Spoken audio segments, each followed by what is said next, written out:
Hey, what's up guys, it's MIZ333, the one only, and today I'm going to show you how to make pictures like this, and this.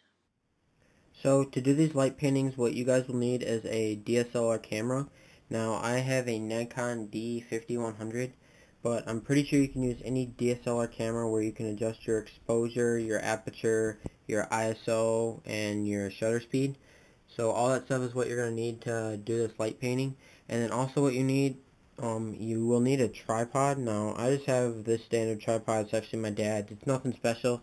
You just got to be able to adjust your up and down and your height so you can get the light painting in the field of view, your range that you want. Now I have the tripod just mounted in my room. That's where I did a lot of these images because it was the darkest place. I did them at night, so I just turned off my light up there, and then I was able to do these. So it's pretty easy to do. You don't really need anything fancy, really just the camera and knowing what your settings are, and then a bright LED, and then you can pretty much do it. So right now I will show you guys the settings that I use to make most of these pictures, and then you guys can try it yourself. So what you're going to need for the settings is first you're going to need to turn the camera on, and then most DSLR cameras should have manual A, S, and T. Now you're going to want to be on manual mode so that way you can control all of your settings.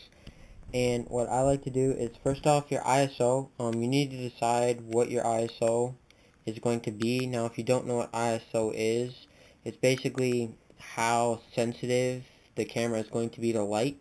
So I want to have my ISO around 100 or 200 depending how dark your room is. And then for your shutter speed, I like to use between 5 and 10. Now this camera does go all the way up to 30, and then bulb. Now bulb is kind of where it's as long as you hold it down, so if you have like a remote or something, bulb is pretty useful. Otherwise I just use 5 and 10, and really all that's doing is deciding how long you want the shutter to be open, so how long you're going to be capturing light, or in other words how long you'll be able to light paint for. So that's kind of up to you. It doesn't really affect it too much, but I mean if you want, you can even use something really slow if you're not doing a lot of light painting, or I just like to use 5 and 10. I think that works the best for me, but you kind of just got to find out what works for you and then just kind of play with it. Now your f-stop, what you're going to want to do is put it as low as it can go. Now when I was doing a lot of these bottle paintings that you'll see at the end, I was actually using my 50mm lens, and this one only goes to f16. But like if you use a standard lens, which is an 18 to 55mm lens, this one will go all the way down to 29. And when you're just doing like normal light painting, where you're just painting with like a flashlight or whatnot, you don't really need anything else. Like you don't need your f-stop to be like at f16. You just want it as low as it can go. But if you're painting on like around something like an object or something, you might have to play with your f-stop a bit just so you can get the lighting right, so it's not super underexposed and just really dark. So you kind of have to play with it a lot, but typically just go as low as you can go, and then if the image is still too dark, either adjust your ISO like to 400, or just gradually increase the f-stop until you get the picture to look how you want.